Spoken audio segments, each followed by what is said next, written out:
In this video, I'm going to show you how to create a new Bluebeam session. If you find this video helpful, please consider to like this video and subscribe to my channel.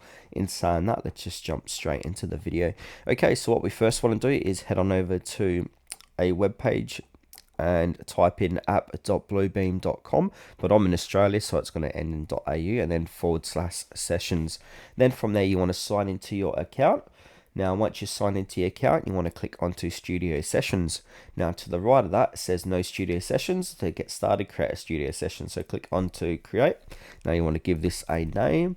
And now you can add attendee, emails with commas separated. Now, only add people that can access the studio session.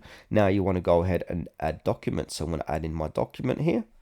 Then from here, we want to go ahead and click on Create. Now, as you can see, that adding in that PDF. Click continue.